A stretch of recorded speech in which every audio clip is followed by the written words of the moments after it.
ಇನ್ನು 3 ಡೇಸಲ್ಲಿ ಮತ್ತೆ ವೇರಿ ಆಗುತ್ತೆ. ನಮ್ಮ ಕಸ್ಟಮರ್ಸ್ಗೆಲ್ಲ ಇನ್ಫಾರ್ಮ್ ಮಾಡಿಬಿಡಿ. Okay, thank you.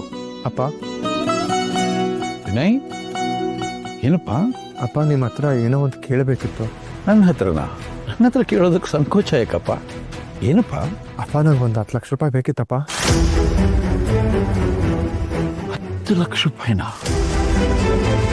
ಅಷ್ಟೊಂದು ದುಡ್ಡು ಯಾಕಪ್ಪ ನಿನಗೆ?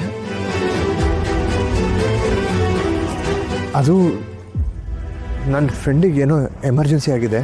ಸೊ ನಿಮ್ಮ ಕಡೆಯಿಂದ ಏನಾದರೂ ಹೆಲ್ಪ್ ಆಗುತ್ತಾ ಅಂತ. ಯಾರಪ್ಪ ಅದು ನಿನ್ನ ಫ್ರೆಂಡು?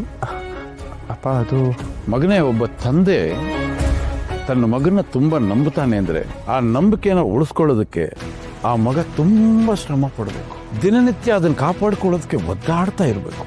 ಒಂದು ಸಲ ನಂಬಿಕೆ ಕಳ್ಕೊಂಡ್ಬಿಟ್ಟ ಅಂದರೆ ಮತ್ತೆ ಬರೋದೇ ಇಲ್ಲಪ್ಪ. ಈ ಅಪ್ಪನ ಹತ್ರ ಸುಳ್ಳು ಹೇಳೋಂಥ ಅಭ್ಯಾಸ ನೀನು ಯಾವಾಗಿಂದ ಮಾಡ್ಕೊಂಡೆಪ್ಪ? ಅಪ್ಪ ಅದು ಮಗನೇ, ನಿನ್ನ ಫ್ರೆಂಡು ಒಂಥರ ನನಗೂ ಫ್ರೆಂಡೇಪ್ಪ. ಅವನು ಪ್ರತಿನಿತ್ಯ ಅರಗಿಸ್ಕೊಳ್ಳೋಕ್ಕಾಗದೆ ಒದ್ದಾಡ್ತಾ ಇದ್ದೀನಪ್ಪ. ಅಪ್ಪ ಅದು ನಿಮಗೆ? ನನ್ನ ಪ್ರೀತಿಯ ಸೊಸೆ ಕಲ್ಯಾಣಿ ಎಲ್ಲಾನು ಹೇಳಿದ್ಲು. 1 ಲಕ್ಷ ರೂಪಾಯಿಗೆ 0 ಎಷ್ಟಿದೆ ಅಂತ ಗೊತ್ತಿಲ್ಲ ಅವನಿಗೆ. 1 ಲಕ್ಷ ರೂಪಾಯಿ ದುಡಿದ್ರೆ ಆ ದುಡ್ಡಿನ ಬೆಲೆ ಎಷ್ಟು ಅಂತ ಗೊತ್ತಿಲ್ಲ ಅವನಿಗೆ.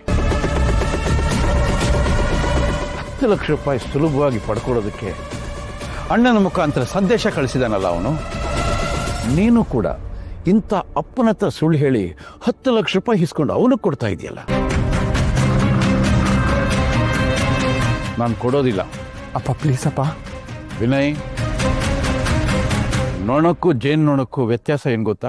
2 ಅಕ್ಷರ ಜೇನು ಅನ್ನೋದು. ಅದು ಬಿಟ್ಟರೆ 2 ನೊಣನೇ. ಜೇನು ನೊಣ ನಮ್ಗೆ ಸಿಹಿ ಕೊಡುತ್ತೆ, ನೊಣ ಹೋಗಿ ತಿಪ್ಪೆ ಮೇಲೆ ಕುತ್ಕೊಳ್ಳುತ್ತೆ. ನಿನ್ಗೆ ಅರ್ಥ ಆಗಿದ್ರೆ ಸರಿ ಮಗನೇ. ಜೊತೆಯಲ್ಲೇ ಇದೆಯಾ ನೀನು. ದಿನ ಬೆಳಗಾದ್ರೆ ನಾನು ಅವನ ಹತ್ರ ಹೇಗೆ ಹೇಗ್ತಾ ಇದ್ದೀನಿ ಅಂತ ನಿನಗೆ ಗೊತ್ತಿದೆ.